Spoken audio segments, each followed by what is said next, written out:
Vamos para mais uma videoaula de português.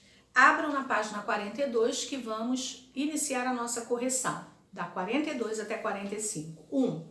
Em que região a brincadeira se originou? Vocês imaginam por que ela recebe o nome de Castelinho? Vocês já a conheciam ou acharam parecida com alguma brincadeira típica da região onde moram? Comenta. Bom, Castelinho é uma brincadeira de Goiás Velho, né? Que foi onde ela se originou. O restante é uma resposta pessoal. 2. Quantos participantes são necessários, no mínimo, para se brincar de Castelinho? Pelo menos 3. 2 para segurar o elástico e 1 para pular. 3. O que acontece na brincadeira se um participante pisar no elástico em um momento em que não estava previsto? A criança vai passar a vez para a próxima, né? Para o próximo participante. 4. O que acontece na brincadeira se um participante conseguir passar por toda a sequência prevista? Os participantes devem aumentar o desafio da brincadeira, mudando a altura do elástico, do tornozelo para o joelho, por exemplo, né? 5. Em que parte do texto essas informações são apresentadas ao leitor? Na parte em que se apresentam as regras da brincadeira. 6. Qual é o objetivo da brincadeira? Vamos lá. Conseguir completar a sequência de movimentos sobre o elástico sem errar. Avançando as fases do tornozelo ao joelho, do joelho ao tronco e do tronco aos ombros. Página 43, número 7. Sobre o contexto de produção e a linguagem do texto, respondam ao que se pede. A. Para quem o texto foi escrito? Para crianças. B. Qual é o objetivo do texto? Ensinar as regras da brincadeira Castelinho. C. No texto não foram usados verbos no imperativo, mas palavras e expressões muito importantes em uma instrução, como as destacadas neste trecho. Para que servem as palavras destacadas? Então, vocês com certeza marcaram a terceira opção. Orientar o leitor sobre a ordem ou a sequência de ações para brincar de Castelinho. D. Que tipo de linguagem, além da verbal, é importante para a leitura dessas regras? A linguagem não verbal também, como uma das linguagens que constituem um texto, igualmente importante, né, para a compreensão do leitor. Página 44, 8. Verifique novamente a estrutura do texto lido. A. Numere a segunda coluna de acordo com a primeira, relacionando cada parte do texto à sua função. Então, a numeração que vai ficar 3, 1 e 2. B. Observem que o texto lido apresenta números e imagens. Ligue cada um desses elementos à função correspondente. Ilustrações, vou ligar com, complementam as informações demonstrando os movimentos. E números indicam a sequência correta, tanto da leitura quanto das ações. C. Tentem ler o texto sem observar as imagens ou acompanhar a sequência numérica e digam o que acharam da leitura. Conseguiram entender como se brinca de Castelinho? Comentem. Isso é uma resposta também pessoal, mas nós sabemos que sem o recurso das ilustrações e da sequência numérica, ficaria muito difícil a compreensão. Página 45. Construção da ortografia. 1. Leiam um texto e respondam ao que se pede a seguir. A. Que tipo de texto é este? Uma tirinha. B. Retire do texto palavras em que a letra L tenha o som de U. Legal, quintal, tal. C. Retirem do primeiro quadrinho palavras em que o som final seja U. Ótimo, exercício, muito, divertido. D. Leiam em voz alta as palavras que vocês retiraram do primeiro quadrinho. Observem a pronúncia de cada sílaba.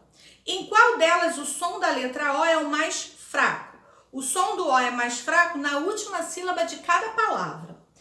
Agora reflitam e escrevam uma explicação para que a letra O tenha o som de U em algumas palavras. Ou seja, a letra O ela tem o som de U quando for átoma e estiver ao final das palavras, tá? Vamos agora para o lançamento, que vai ser da página 48 até 58. Fonema U em posição final de sílaba. Você já aprendeu que nem sempre há correspondência entre uma letra, representação gráfica, e um fonema, representação sonora. Há letras diferentes que representam o mesmo fonema, como a letra U e a letra L, quando aparecem ao final das palavras, como em sol, sal, céu e cantor. Então, como saber se a palavra se escreve com U e L? Agora, tudo que a tia Andréia for falando, vocês vão marcando com marca-texto. Se a palavra for um verbo e estiver no passado, especificamente, na terceira pessoa, do pretérito perfeito, do indicativo, será escrita com U. A terceira pessoa, né, a gente sabe que o pronome é o ele, ela, tá? Terceira pessoa do pretérito. Exemplos: tocou, girou, pintou. Ou seja, ele tocou, ele girou, ele pintou. Se a palavra for um substantivo ou um adjetivo, será escrita com L. Exemplo: girassol, gentil, mel e etc. Atenção! Marquem isso também. Há casos de substantivos escritos com U ao final, como no caso do sufixo eu, que indica origem. Exemplo: europeu, hebreu e etc. A letra O, ao final de algumas palavras, terá o som de U se for átona. Ou seja, átona é quando ela é pronunciada com menor intensidade. Exemplo: sábado, coco e quilo e etc.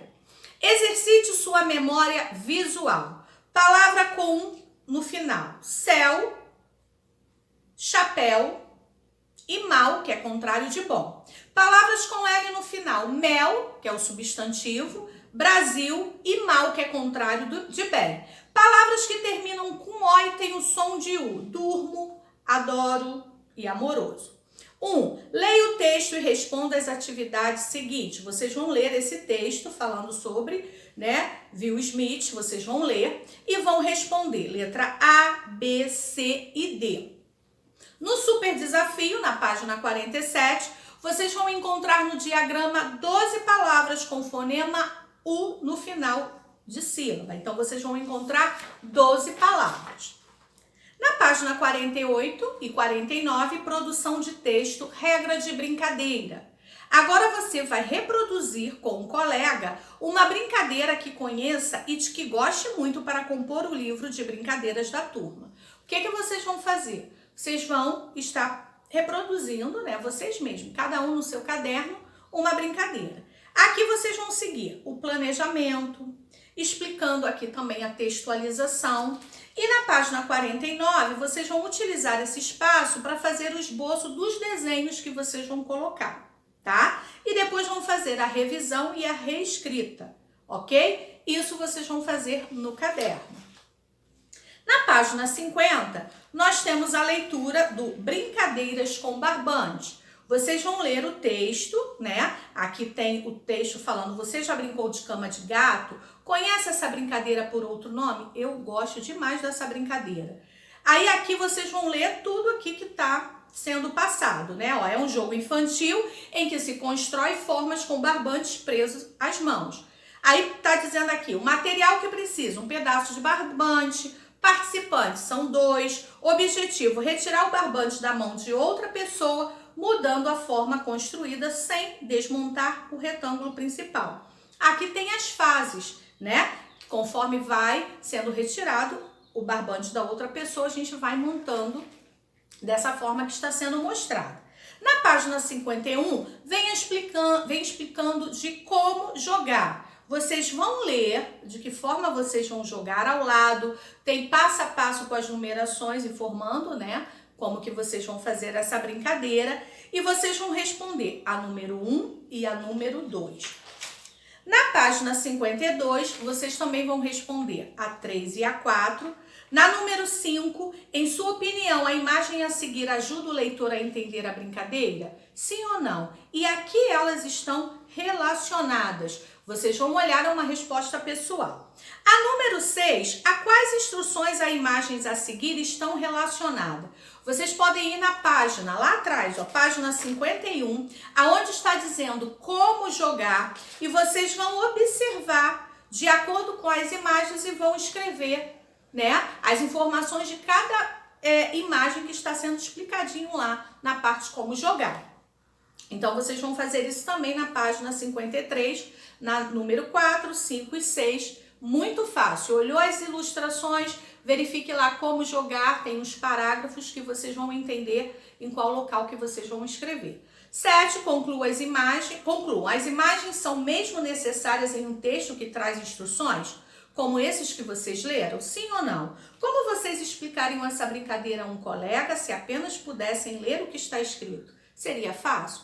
Comenta, é uma resposta pessoal. Lá embaixo, o texto instrucional, como regras de brincadeiras, instruções de montagens ou manuais, tem por objetivo orientar a ação do leitor. Conta com o apoio da linguagem não verbal, ou seja, imagens ou ilustrações que complementam as instruções. Isso contribui para a compreensão do leitor sobre as ações que deve desenvolver. Na página 54, estudo da linguagem, morfossíntese. Ou seja, aqui vocês vão ler o texto e respondam as atividades a seguir. Vocês vão estar fazendo o estudo da língua aqui, vão entender bem, vão ler esse texto, areia de modelar caseira, e vão responder, né, a letra A, B, C e D. Na letra G, lá da página 55, reflitam sobre o referente da palavra meia no trecho anterior e escrevam se há algum problema na expressão meio-dia e meio. Apontem a diferença entre as expressões meio-dia e meio-dia e meia. Justifiquem sua resposta. Essa resposta aqui vocês podem encontrar no nosso livro de matemática, inclusive em uma videoaula que a Andréia está falando. Na H também, vocês vão ver, ó, indiquem o termo a que está relacionado à palavra em destaque no trecho. Relato sobre brincadeira colhido em entrevista em São Paulo. A palavrinha colhido está referindo a quê? Ao relato. Na página 56, número 2, vocês vão ler a tirinha e vão responder as atividades A, B e C. Na página 57, concordância nominal. Você já aprendeu que a concordância nominal é a relação que se estabelece entre elementos que no português são chamados de nomes, substantivo, adjetivos e artigos, por exemplo. A concordância pode acontecer entre termos de uma parte de oração e entre termos do sujeito e do predicado. Ela favorece a compreensão do texto, permitindo a organização das ideias e a conexão entre os termos. A regra geral da concordância nominal é esta: o adjetivo concorda em gênero, masculino e feminino, e número, singular e plural, com o substantivo. Exemplo, a gotinha de água era colorida. A é um artigo, né? Colorida é o adjetivo e ele está no feminino, porque a gotinha é feminino. Agora, existem alguns casos que nós vamos conhecer aqui. Número 1, adjetivo depois de 2 ou mais substantivos. Letra A. O adjetivo concorda em gênero e número com o substantivo, mais próximo quando se refere somente a ele. Exemplo, estavam lá os brinquedos e as cortinas rasgadas. Brinquedos, substantivo. Cortinas, também substantivo. Os dois estão no plural e eu coloquei rasgadas no plural também, que é um adjetivo, tá ok? B. Quando o adjetivo se referir a todos os termos, irá para o plural. Se todos os substantivos forem do mesmo gênero, este será preservado. Aqueles foram um carrinho e um jogo muito caros. Então, carrinho, substantivo masculino. Jogo, substantivo masculino. Logo, o adjetivo vai ficar no masculino e vai ser no plural, porque eu estou falando de 2 jogos. Atenção, se os gêneros forem diferentes, o adjetivo ficará no gênero masculino. Que massinha, que jogo, caros. Massinha, substantivo feminino. Jogo, substantivo masculino. São gêneros diferentes. Então, quando for gêneros diferentes, vai sempre ficar no o adjetivo vai sempre ficar no masculino.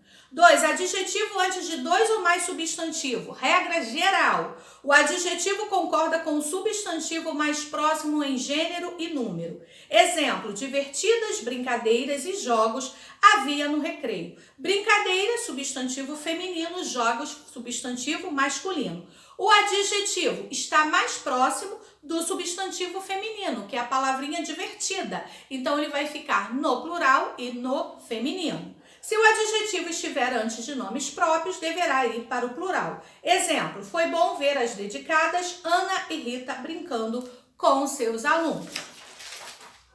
Página 58, vocês vão fazer a número 1, destaque os problemas de concordância e reescreva o texto.